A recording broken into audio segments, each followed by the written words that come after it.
ثم جعلناك على شريعة من الأمر فاتبعها ولا تتبع أهواء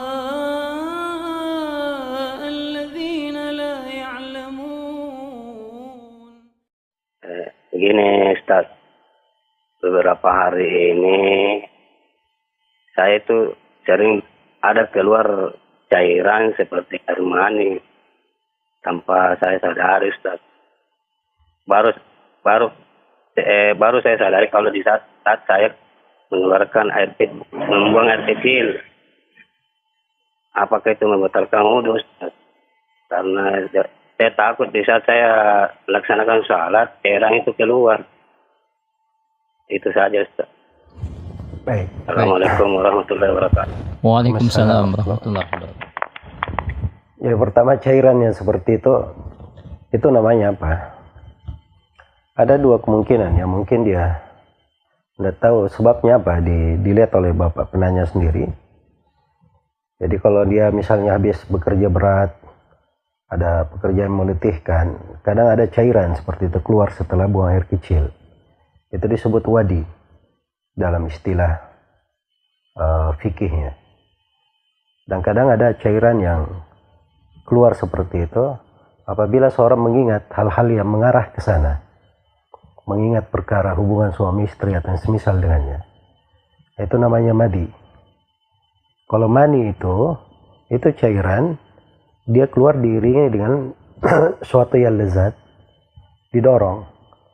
Itu yang membatalkan sholat, dan itu yang mewajibkan mandi. Adapun kalau keluar dengan sendirinya, itu biasanya terjadi pada orang yang sakit atau terjadi pada kasus-kasus di luar kondisi normal. Yang jelas kalau terjadi keluar seperti itu dan bahasa bapak penanya tadi dia tidak sadari itu, maka itu membatalkan wudhu. Kalau dia keluar, apabila keluar, maka dia bersihkan bekasnya, kemudian dia berwudhu saja. Ya, setelah berwudhu dia sholat. Ya. Dan tidak usah dia buka pintu was-was, siapa tahu keluar dan seterusnya.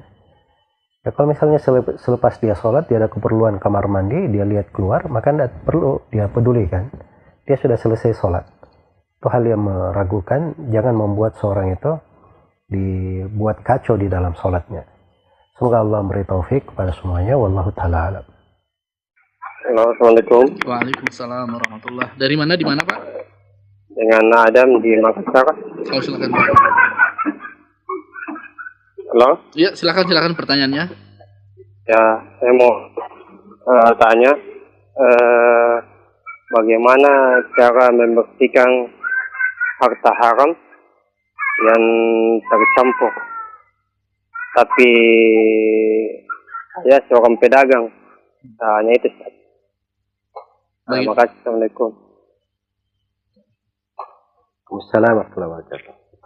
Pertanyaannya, bagaimana cara membersihkan harta haram yang bercampur ke dalam harta yang halal untuk seorang pedagang? Pertama dilihat harta haramnya ini berasal dari mana. Iya.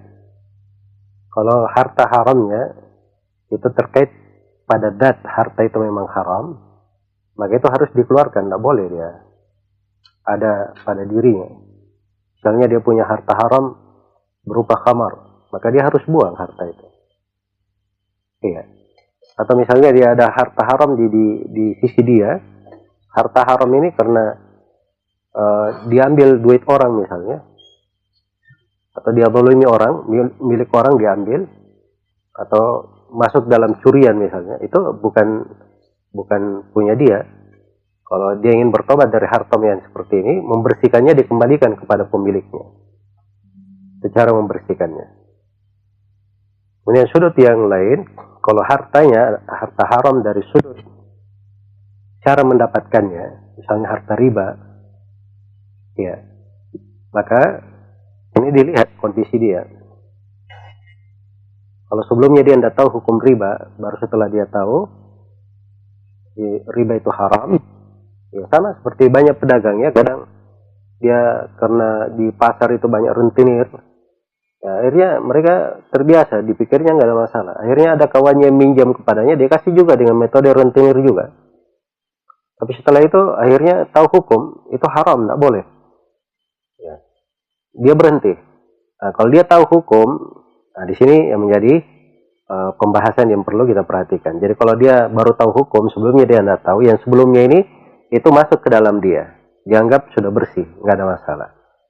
Tapi harta yang baru masuk setelah dia tahu hukum, ini tidak boleh diambil yang riba-riba. Diambil pokok hartanya saja. Diambil apa yang halal saja. Yang lainnya dia harus bersihkan. Nah, itu secara global terkait dengan harta haram yang ditanyakan. Walaupun kata harta haram itu agak luas ya. Dan jangan seperti sebagian manusia di masa ini. Dia berbuat kezaliman, berbuat kejahatan, merampok di sana sini, melakukan korupsi. Oh itu gampang, nanti bisa dibersihkan. Datang lagi ustadz-ustadz yang tidak beres, dia kasih lagi fatwa sembarangan. Oh itu gampang, bapak pergi umroh aja. Kalau sudah umroh sudah bersih tuh harta. Akhirnya habis harta negara, harta manusia disikat semuanya oleh sebagian orang karena dikasih bimbingan oleh sebagian manusia yang tidak bertanggung jawab. Itu kalau harta terkait misalnya dengan harta negara diambil, itu cara membersihkannya dengan dia mengembalikannya. Tidak ada jalan lain untuk hal tersebut. Dia mengembalikannya kepada negara. Iya. Kalau dia tidak mengembalikannya, maka dia akan mempertanggungjawabkan hal tersebut pada hari kiamat. Ada sebagian manusia, itu disebut dalam Al-Quran, wa may yaghlul ya'ti bi baghalla yaumil qiyamah. Siapa yang mencuri, merampas, maka dia akan datang pada hari kiamat dengan apa yang dia rampas. Semoga Allah beri taufik kepada semuanya. Wallahu ta'ala alam.